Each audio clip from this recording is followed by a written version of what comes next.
Bonjour, je suis professeur Charles Matarian, chef de service des maladies neuromusculaires et la sclérose latérale amyotrophique au CHU de la Timone. Le centre coordinateur PACARAR que je coordonne inclut les centres de référence Marseille, Nice, Lyon, Saint-Étienne, Clermont, Clermont-Ferrand, Grenoble, La Réunion et les centres de compétences Sainte-Musse, Sainte-Anne et Grasse. Donc la région Grande Sud.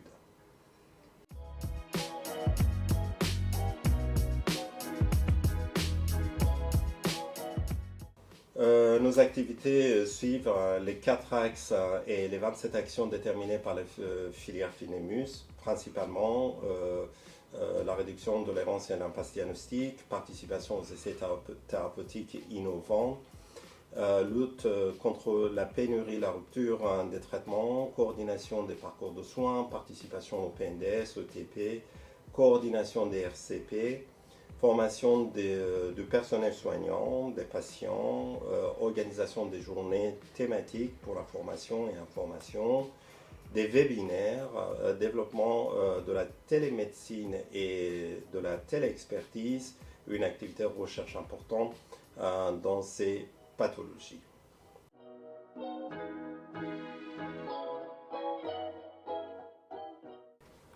La continuité des actions précédentes, amélioration du parcours et de la prise en charge des patients en urgence et aux urgences, mise en place et conduite des bases de données, organisation des ateliers internationaux pour les jeunes afin de les attirer dans le domaine des maladies neuromusculaires rares et renforcement des collaborations internationales et en particulier européennes et en particulier dans le cadre des réseaux de référence européens.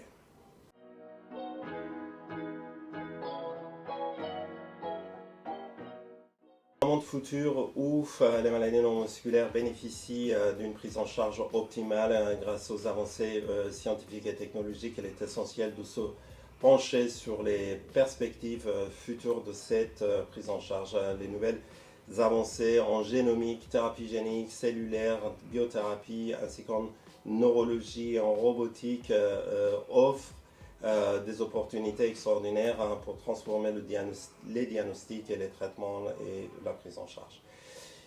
Une analyse approfondie de ces avancées est nécessaire pour comprendre leur potentiel dans le contexte des maladies neuromusculaires.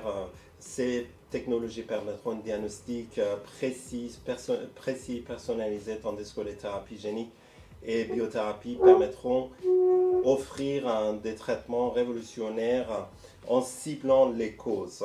De plus, les programmes en neurologie et en robotique permettront d'améliorer la qualité de vie de ces patients.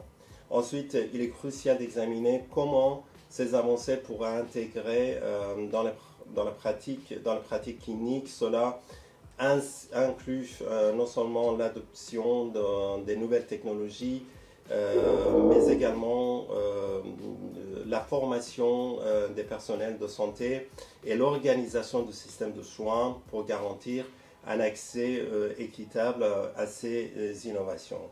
L'assimilation de cette technique nécessite des moyens supplémentaires.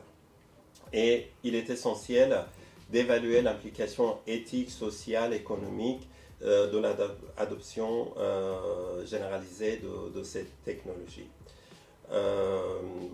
En respectant, encore une fois, l'éthique médicale dans ces cadres. En conclusion, la prise en charge future des maladies neuromusculaires pourrait être profondément transformée par les avancées scientifiques et technologiques.